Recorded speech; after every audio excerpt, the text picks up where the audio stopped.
ମାଳରେ ଶୀଘ୍ର ଆସୁଥିବା ଆମ୍ଭମାନଙ୍କ ପ୍ରଭୁ ଯୀଶୁ ଖ୍ରୀଷ୍ଟଙ୍କର ଅତି ପବିତ୍ର ଓ ବହୁମୂଲ୍ୟ ନାମରେ ଆପଣ ସମସ୍ତଙ୍କୁ ଆଉ ଗୋଟିଏ ନୂତନ ପ୍ରସଙ୍ଗ ନୂତନ ଭିଡିଓରେ ପୁନର୍ବାର ମୁଁ ସ୍ୱାଗତ କରୁଅଛି। ପ୍ରିୟ ପ୍ରଭୁଙ୍କ ଲୋକମାନେ, ଆମେ କେତେ ସୌଭାଗ୍ୟଶାଳୀ ଲୋକମାନେ ଅଟୁ ଯେ ଏକ ସୁଭିକ୍ଷ ସମୟରେ ବସବାସ କରୁଛୁ। ଯଥେଷ୍ଟ ପରିମାଣରେ ପ୍ରଭୁଙ୍କ ବାକ୍ୟ ଆମେ ଶୁଣୁଛୁ, ଯଥେଷ୍ଟ ପରିମାଣରେ ଆମେ ପଢିପାରୁଛୁ, ଧ୍ୟାନ କରିପାରୁଛୁ। ଏହା ତାହାଙ୍କର ଅନୁଗ୍ରହ ଅଟେ। ଏପରି ଏକ ସମୟ ଆସୁଛି ଯେଉଁ ସମୟରେ କି ଲୋକମାନେ ସଦା ପ୍ରଭୁଙ୍କର ବାକ୍ୟ ଶୁଣିବା ପାଇଁ ଏଣେ ତେଣେ ଭ୍ରମଣ କରିବେ, ମାତ୍ର ସେମାନେ ପାଇବେ ନାହିଁ। ଧନ୍ୟ ସେ ପରମେଶ୍ୱର ଆମ୍ଭମାନଙ୍କୁ ଜୀବିତମାନଙ୍କ ମଧ୍ୟରେ ରଖିଛନ୍ତି। ପ୍ରତିଦିନ ତାହାଙ୍କ ବାକ୍ୟ ଦ୍ୱାରା ସେ ଆମ୍ଭମାନଙ୍କୁ କଥା ହେଉଛନ୍ତି। ତାହାଙ୍କ ନାମର ଗୌରବ ହଉ। ପ୍ରିୟ ପ୍ରଭୁଙ୍କ ଲୋକମାନେ, ଆସନ୍ତୁ ପୁନର୍ବାର ଆମେ ପ୍ରଭୁଙ୍କ ବାକ୍ୟରୁ ଆଉ ଏକ ନୂଆ ପ୍ରସଙ୍ଗରେ ଅଳ୍ପ ସମୟ ଆମେ ଧ୍ୟାନ କରିବା। ଆଜି ଯେଉଁ ପ୍ରସଙ୍ଗରେ ଆମେ ପ୍ରଭୁଙ୍କ ବାକ୍ୟରୁ କଥାବାର୍ତ୍ତା ହେବା, ସେହି ପ୍ରସଙ୍ଗର ଶୀର୍ଷକ ହେଲା ମଧ୍ୟରାତ୍ରର ପ୍ରାର୍ଥନା। ଆଜିର ପ୍ରସଙ୍ଗ ହେଲା ମଧ୍ୟରାତ୍ରର ପ୍ରାର୍ଥନା। ଏହି ମଧ୍ୟରାତ୍ରର ପ୍ରାର୍ଥନା ଆମ ଜୀବନରେ କେଉଁ ସବୁ ଆଶୀର୍ବାଦ ନେଇ ଆସେ, ଆମ ପରିବାରରେ କେଉଁ ସବୁ ସମସ୍ୟାର ସମାଧାନ କରେ, ଆମେ ଏହି ବିଷୟରେ ଅଳ୍ପ ସମୟ କଥାବାର୍ତ୍ତା କରିବା। ଆସନ୍ତୁ ବାକ୍ୟରୁ ଗୋଟେ ପଦ ପଢି ଆମେ ଆଜିର ପ୍ରସଙ୍ଗରେ ଆଗକୁ ବଢିବା।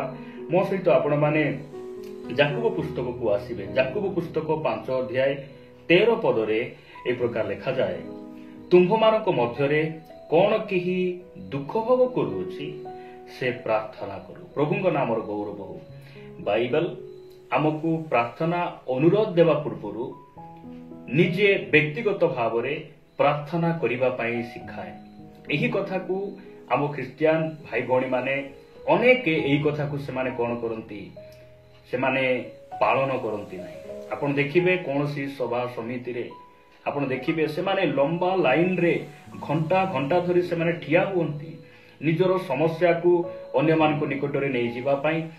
କେହି ଜଣେ ମୋ ମସ୍ତକ ଉପରେ ହାତ ରଖି ପ୍ରାର୍ଥନା କଲେ ଭଲ ହେଇଥାନ୍ତା, ସେ ପ୍ରଭୁଙ୍କ ଦାସ ମୋ ପାଇଁ ଯଦି ଫୋନରେ ଟିକେ ପ୍ରାର୍ଥନା କରିଥାନ୍ତେ, ମୋ ଉପରେ ହାତ ଟିକେ ଥୋଇ ପ୍ରାର୍ଥନା କରିଥାନ୍ତେ, ମୋର ସମସ୍ୟାର ସମାଧାନ ହେଇଥାନ୍ତା।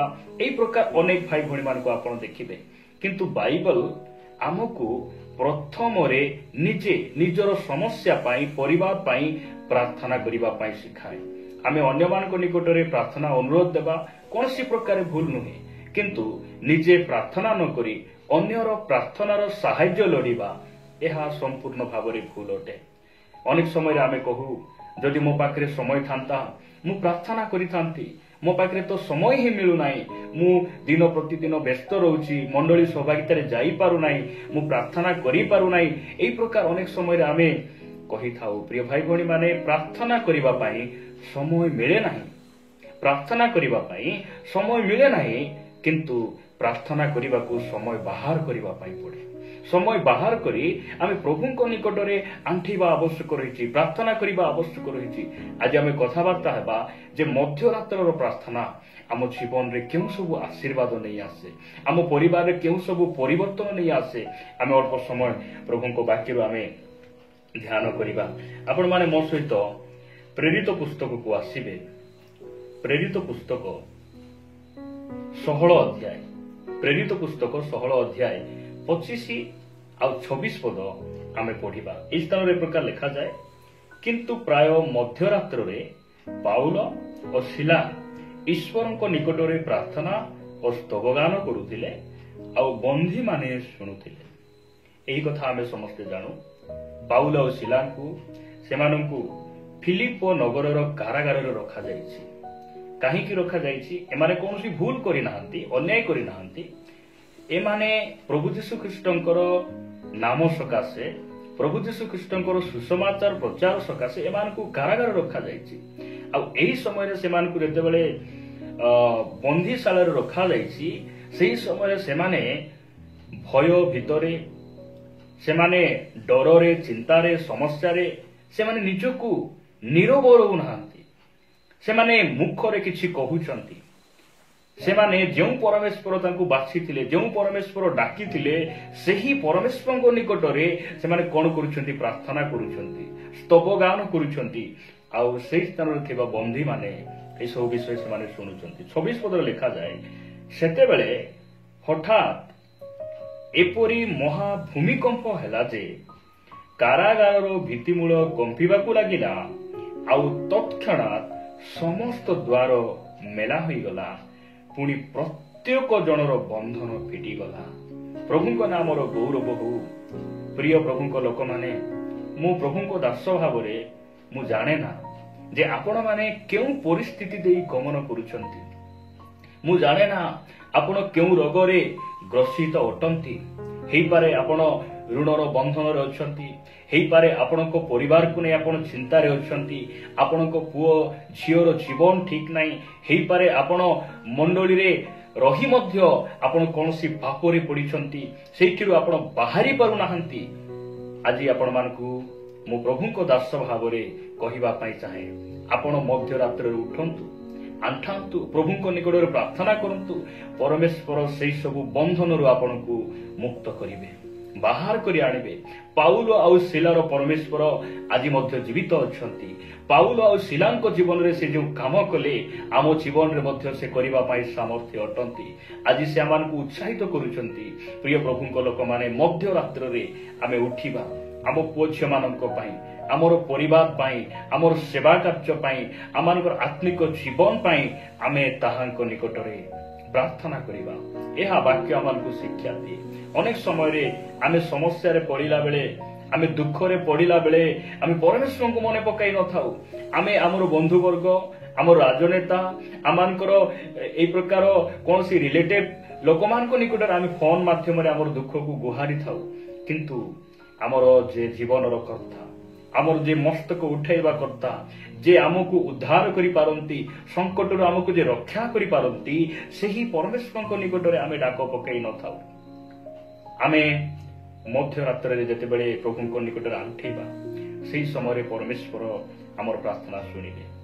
ପ୍ରିୟ ଭାଇ ଭଉଣୀମାନେ, ଅନେକ ସମୟରେ ପ୍ରାର୍ଥନା କରିବା ପାଇଁ ଇଚ୍ଛା କଲେ ମଧ୍ୟ ଶୈତାନ ଆମ ମନ ମଧ୍ୟରେ ଗୋଟେ ଚିନ୍ତା ଢାଳେ ଯେ ତୋର ପ୍ରାର୍ଥନା ପ୍ରଭୁ କିପରି ଶୁଣିବେ? ତୁ ତ ପ୍ରାର୍ଥନା ସହଭାଗିତାରେ ଯାଉନୁ, ତୁ ତ କେତେ ପାପ କରିଛୁ, ତୁ ତ କେତେ ମିଛ କହିଛୁ, ତୋ ପରି ଅଭଦ୍ରାମୀ ଲୋକର ପ୍ରାର୍ଥନା ପ୍ରଭୁ କିପରି ଶୁଣିବେ? ଏହି ପ୍ରକାର ଯଦି ମନ ମଧ୍ୟରେ ଶୈତାନ କିଛି କହୁଛି, ଆପଣ ସେହି ସମୟରେ କୁହନ୍ତୁ, ମୁଁ ପାପୀ, ମୁଁ ଅଧାର୍ମିକ, ମୁଁ ଏହି ପ୍ରକାର କୌଣସି ମୋ ଠାରେ ଯୋଗ୍ୟତା ନାହିଁ ଯେ ମୁଁ ପବିତ୍ର ହେବି। କିନ୍ତୁ ମୋ ନିମନ୍ତେ ଜଣେ ବ୍ୟକ୍ତି ଯେ କ୍ରୁଶରେ ମୋର ପାପ ନିମନ୍ତେ, ଅଧର୍ମ ନିମନ୍ତେ, ମୋର ଅଭଦ୍ରାମୀ ନିମନ୍ତେ, ମୋର ଅପରାଧ ନିମନ୍ତେ ସେ କ୍ରୁଶରେ ମୃତ୍ୟୁ ଭୋଗ କରି ସେ ଆପଣା ରକ୍ତ ଝରାଇ ମୋତେ ସେ ପବିତ୍ର କରିଛନ୍ତି। ସେଥିପାଇଁ ମୁଁ ତାହାଙ୍କର ସନ୍ତାନ ହେଇଥିବା ସକାଶୁ, ମୁଁ ପରମେଶ୍ୱରଙ୍କର ପୁତ୍ର ହେଇଥିବା ସକାଶୁ ମୋର ସବୁ ପ୍ରାର୍ଥନା ଯୀଶୁଙ୍କ ନାମରେ ସେ ଶୁଣିବେ। ଏହା ମନ ମଧ୍ୟରେ ଆପଣ ଦୃଢ଼ ବିଶ୍ୱାସ କରି ଆପଣ ପ୍ରଭୁଙ୍କ ନିକଟରେ ଆଣ୍ଠେଇ ପ୍ରାର୍ଥନା କରନ୍ତୁ। ଯେଉଁମାନେ ମଧ୍ୟରାତ୍ରରେ ପ୍ରାର୍ଥନା କରନ୍ତି, ସେହି ପ୍ରାର୍ଥନା ପରିବାର ପ୍ରତ୍ୟେକ ପରିସ୍ଥିତିକୁ ପରିବର୍ତ୍ତନ କରେ। ବନ୍ଧନ ଅବସ୍ଥା ଫିଟିଯାଏ। ପାଉଲ ଆଉ ଶିଲା ପ୍ରାର୍ଥନା କରୁଥିବା ସମୟରେ ତାହାଙ୍କୁ ବାନ୍ଧିଥିବା ସେହି ଜଞ୍ଜିର ଖସି ଯାଉଛି, କାରାଗାରର ଦ୍ୱାର ମେଲା ହେଇଯାଉଛି। ହେଇପାରେ ଆପଣଙ୍କର କୌଣସି ରାସ୍ତା ବନ୍ଦ ଅଛି, ଆପଣ ପ୍ରାର୍ଥନା କରନ୍ତୁ, ପ୍ରଭୁ ସେଇ ରାସ୍ତାକୁ ଖୋଲିବେ, ପ୍ରଭୁ ସେଇ ବାଟକୁ ଫିଟେଇବେ। କାରଣ ପାଉଲ ଆଉ ଶିଲାର ପରମେଶ୍ୱର ଆମର ପ୍ରଭୁ ଅଟନ୍ତି। ଆମ ଜୀବନରେ ମଧ୍ୟ ସେଇ କାର୍ଯ୍ୟ କରିବା ପାଇଁ ସେ ସାମର୍ଥ୍ୟ ଅଟନ୍ତି। ଆସନ୍ତୁ ବାକ୍ୟର ଆଉ ଗୋଟେ ପଦ ପଢି ଆମେ ଆଗକୁ ବଢିବା। ମୋ ସହିତ ଆପଣମାନେ ଗୀତ ସଂଗୀତା ପୁସ୍ତକକୁ ଆସିବେ। ଗୀତ ସଂଗୀତା 50 ଅଧ୍ୟାୟ 50 ଗୀତ 15 ପଦରେ ଲେଖାଯାଏ, ପୁଣି ସଙ୍କଟ ଦିନରେ ଆମ୍ଭକୁ ଡାକ, ଆମ୍ଭେ ତୁମକୁ ଉଦ୍ଧାର କରିବା, ଆଉ ତୁମ୍ଭେ ଆମ୍ଭର ମହିମା ପ୍ରକାଶ କରିବ। ତାହାଙ୍କ ନାମର ଗୌରବ ହଉ। ସଙ୍କଟ ଦିନରେ ଆମେ 108କୁ ଫୋନ କରୁ। ସଙ୍କଟ ଦିନରେ ଆମେ ଆଉ କାହାର ସାହାଯ୍ୟକୁ ନେଉ। ମାତ୍ର ଅନେକ ସମୟରେ ଯେ ସଙ୍କଟରୁ ଆମକୁ ଉଦ୍ଧାର କରିପାରନ୍ତି, ସେହି ପରମେଶ୍ୱରଙ୍କୁ ଆମେ ଭୁଲି ଯାଇଥାଉ। ପ୍ରଭୁ ଆଜି ମନେ ପକାଇ ଦେଉଛନ୍ତି, ସଙ୍କଟ ସମୟରେ ତୁମେ ଆମକୁ ଡାକ, ଆମେ ତୁମକୁ ଉଦ୍ଧାର କରିବା। ସେ ଆମର ଉଦ୍ଧାରକାରୀ, ସେ ଆମକୁ ଉଦ୍ଧାର କରିବା ପାଇଁ ଆସିଲେ। ତାହାଙ୍କ ନାମର ଗୌରବ ହଉ। ପ୍ରିୟ ପ୍ରଭୁଙ୍କ ଲୋକମାନେ, ଯେତେବେଳେ ସଙ୍କଟରେ ଆମେ ପଡୁ, ସମସ୍ୟାରେ ପଡୁ, ଅନେକ ଭାଇ ଭଉଣୀ ମାନେ ସେମାନେ ସଙ୍କଟ ସମୟରେ ସେମାନେ ପ୍ରଭୁଙ୍କୁ ଡାକନ୍ତି ନାହିଁ। ସେମାନେ କୂଅରେ ଡେଇଁ ପଡନ୍ତି, ସେମାନେ ବିଷ ପିଇ ଦିଅନ୍ତି, ବିଭିନ୍ନ ପ୍ରକାର ଭୁଲ ନିଷ୍ପତ୍ତି ଗୁଡ଼ିକ ସେମାନେ ନିଅନ୍ତି। ମୁଁ ଏତେ ଋଣ ଲାଗିଛି, ମୁଁ କେମିତି ରାସ୍ତାରେ ଚାଲିପାରିବି? ମୁଁ କ'ଣ କରିବି, ମୁଁ ଶୁଝି ପାରୁନାହିଁ, କ'ଣ କରିବି, ବିଭିନ୍ନ ଚିନ୍ତାରେ ରହି ଅନେକ ଭାଇ ଭଉଣୀମାନେ ନିଜ ଜୀବନକୁ ସେମାନେ ହାରୁଛନ୍ତି। ଆପଣଙ୍କର ଭବିଷ୍ୟତ ପରମେଶ୍ୱରଙ୍କ ହସ୍ତରେ ରହିଛି। ସବୁ ସମୟ ତାହାଙ୍କର ହସ୍ତଗତ ଅଟେ। ଆଉ ଏଇ ପ୍ରକାର କୌଣସି ଗାତ ନାହିଁ ପୃଥିବୀରେ ପରମେଶ୍ୱର ସେଇ ଗାତରୁ ଯେ ଆପଣଙ୍କୁ ବାହାର କରିପାରିବେ ନାହିଁ। ଆମର କାମ ହେଲା ଆମେ ତାଙ୍କୁ ଡାକିବା। ସଙ୍କଟ ଦିନରେ ଆମେ ତାହାଙ୍କ ନିକଟବର୍ତ୍ତୀ ହେବା, ତାହାଙ୍କୁ ଆମେ ଡାକିବା, ଆମେ ତାହାଙ୍କ ନିକଟରେ ଆମର ସବୁ ସମସ୍ୟାକୁ ଆମେ ତାଙ୍କୁ ଚଢ଼ାଇବା। କାରଣ ସେ ଆମର ବାପା ଅଟନ୍ତି ଆଉ ସେ ସବୁ ସମସ୍ୟାକୁ ସମାଧାନ କରିବା ପାଇଁ ସାମର୍ଥ୍ୟ ଅଟନ୍ତି। ପ୍ରିୟ ପ୍ରଭୁଙ୍କ ଲୋକମାନେ, ପ୍ରଭୁ ଆମମାନଙ୍କୁ ଦୟା କରନ୍ତୁ। ଆପଣମାନଙ୍କ ନିକଟରେ ଆଉ ଗୋଟେ ବାକ୍ୟ ପଢ଼ି ମୁଁ ଆଗକୁ ନେବା ପାଇଁ ଚାହେଁ। 34 ଗୀତ 4 ପଦରେ ଏ ପ୍ରକାର ଲେଖାଯାଏ, ମୁଁ ସଦା ପ୍ରଭୁଙ୍କର ଅନ୍ୱେଷଣ କଲି ଓ ସେ ମୋତେ ଉତ୍ତର ଦେଲେ, ପୁଣି ମୋର ସବୁ ଭୟରୁ ମୋତେ ଉଦ୍ଧାର କଲେ। ତାହାଙ୍କ ନାମର ଗୌରବ ହଉ। ଆମେ ପ୍ରଭୁଙ୍କୁ ଡାକିବା। ଆମେ କେଉଁ ଭୟରେ ଅଛୁ? ଗାଁ ଲୋକଙ୍କ ଭୟ ହେଇପାରେ, ଭୂତ ପ୍ରେତ ଗୁଣି ଗାରେଡି। ଆମେ କେଉଁ ଭୟରେ ଅଛୁ? ମୃତ୍ୟୁର ଭୟ, ରୋଗର ଭୟ, ସାମାଜିକ ଭୟ। ଆପଣ କେଉଁ ଭୟରେ ଅଛନ୍ତି? ଆପଣ ପ୍ରଭୁଙ୍କୁ ଡାକନ୍ତୁ। ପ୍ରଭୁ ଆପଣଙ୍କୁ କ'ଣ କରିବେ? ଉଦ୍ଧାର କରିବେ। ସେ ଉଦ୍ଧାର କରିବେ, କାରଣ ସେ ସାମର୍ଥ୍ୟ ପ୍ରଭୁ ଅଟନ୍ତି। ଆମକୁ ଉଦ୍ଧାର କରିବା ପାଇଁ ତାଙ୍କ ପାଖରେ ସେଇ ବଳ ରହିଛି। ପ୍ରଭୁ ଆମମାନଙ୍କୁ ଦୟା କରନ୍ତୁ। ଆସନ୍ତୁ ଶେଷରେ ଗୋଟେ ବାକ୍ୟ ପଢ଼ି ଆମେ ସମାପ୍ତ କରିବା। ଯଦି ଆପଣ ପଢ଼ିବେ ପ୍ରଭୁ ଯୀଶୁ ଖ୍ରୀଷ୍ଟଙ୍କ ଜୀବନରେ, ସେ ଯେଉଁ ସମୟରେ ପାର୍ଥିବ ଜୀବନରେ ସେ ଥିଲେ, ସେ ବହୁଳ ଅଶ୍ରୁ ସହକାରେ ସେ କ'ଣ କଲେ? ଆର୍ତ୍ତନାଦ କଲେ, ପ୍ରାର୍ଥନା କଲେ, ଆଉ ସେ ଆଶଙ୍କାରୁ ରକ୍ଷା ପାଇଲେ। ଯଦି ଆପଣ ପଢ଼ିବେ ଏବ୍ରୀ ପୁସ୍ତକ 5 ଅଧ୍ୟାୟ, ଯଦି ଆପଣ 7 ପଦରୁ ପଢ଼ିବେ, ଲେଖାଯାଏ ଯେ ତାହାଙ୍କୁ ମୃତ୍ୟୁରୁ ରକ୍ଷା କରିବାକୁ ସମର୍ଥ, ତାହାଙ୍କ ନିକଟରେ ସେ ଆପଣା ପାର୍ଥିବ ଜୀବନରେ ଥିବା ସମୟରେ ପ୍ରବଳ ଆର୍ତ୍ତନାଦ ଓ ଅଶ୍ରୁ ସହକାରେ ପ୍ରାର୍ଥନା ଓ ବିନତି ଉତ୍ସର୍ଗ କରିଥିଲେ। ଆଉ ଉତ୍ତର ସ୍ୱରୂପେ ଆଶଙ୍କାରୁ ରକ୍ଷା ପାଇ ପୁତ୍ର ହେଲେ ହେଁ ଦୁଃଖ ଭୋଗ ଦ୍ୱାରା ଆଜ୍ଞାବହତା ଶିକ୍ଷା କଲେ। ପୁଣି ସିଦ୍ଧ ହୋଇ ନିଜ ଅନାଜ୍ଞାକାରୀ ମାନଙ୍କ ପ୍ରତି ଅନନ୍ତ ପରିତ୍ରାଣର କାରଣ ସ୍ୱରୂପ ହେଲେ। ତାହାଙ୍କ ନାମର ଗୌରବ ହଉ। ପ୍ରିୟ ପ୍ରଭୁଙ୍କ ଲୋକମାନେ, ଆମେ ପ୍ରଭୁଙ୍କୁ ଦେଖିବା। ତାହାଙ୍କ ଜୀବନରେ କେତେ ବିପଦ ଥିଲା, ଦୁଃଖ ସମସ୍ୟା ଦେଇ ସେ ଗଲେ। ଆଉ ସେଇ ସବୁ ଦୁଃଖ ସମସ୍ୟା ମଧ୍ୟରେ ଗୋଟିଏ ବିଷୟ ତାଙ୍କୁ ବଳବାନ କଲା, ତାହାଙ୍କର ଅଶ୍ରୁର ପ୍ରାର୍ଥନା, ଆର୍ତ୍ତନାଦର ପ୍ରାର୍ଥନା। ସେ ପାର୍ଥିବ ଜୀବନରେ ସେ ବହୁତ ଆର୍ତ୍ତନାଦ କଲେ, ପ୍ରାର୍ଥନା କଲେ। ଆଉ ପ୍ରଭୁ କ'ଣ କଲେ? ତାଙ୍କୁ ସବୁ ସଙ୍କଟରୁ ସେ ଉଦ୍ଧାର କଲେ। ତାଙ୍କୁ କବର ଅଟକାଇ ରଖିପାରିଲା ନାହିଁ, ତାଙ୍କୁ ମୃତ୍ୟୁ ହରାଇ ପାରିଲା ନାହିଁ। ସେ କବରକୁ ଫଟାଇ ମୃତ୍ୟୁକୁ ପରାଜୟ କରି ସେ ତୃତୀୟ ଦିବସରେ ଉତ୍ଥିତ ହେଲେ। ସେହି ପରମେଶ୍ୱର ଆମର ଆଦର୍ଶ ଅଟନ୍ତି, ସେ ଆମର ଗୁରୁ ଅଟନ୍ତି। ଆମେ ଆମର ସଙ୍କଟ ସମୟରେ ଆମେ ତାହାଙ୍କୁ ଡାକିବା। ପାଉଲ ଆଉ ସିଲାଙ୍କର ପରିସ୍ଥିତି ଯେ ପ୍ରକାର ପରିବର୍ତ୍ତନ ହେଇଗଲା, ଆମର ପରିସ୍ଥିତି ମଧ୍ୟ ସେ ପରିବର୍ତ୍ତନ କରିବେ। ତାହାଙ୍କ ପାଖରେ ବଳ ରହିଛି। ମଧ୍ୟରାତ୍ର ପ୍ରାର୍ଥନା ଆମର ପରିସ୍ଥିତିକୁ ବଦଳାଇବ, ଆମର ପରିବାରକୁ ସଂଗଠନ କରିବ, ଆମକୁ ତାହାଙ୍କର ଆଗମନ ପାଇଁ ଆହୁରି ମଜବୁତ କରିବ। ପ୍ରଭୁ ଏହି ବାକ୍ୟ ଦେଇ ଆମ ସମସ୍ତଙ୍କୁ ଆଶୀର୍ବାଦ କରନ୍ତୁ। ଆସନ୍ତୁ ପଦେ ପ୍ରାର୍ଥନା କରିବା। ପ୍ରେମିକ ସ୍ୱର୍ଗୀୟ ପିତା, ଆମେ ତୁମକୁ ଧନ୍ୟବାଦ ଦେଉଛୁ। ତୁମେ ଆମର ବାପା ଅଟ।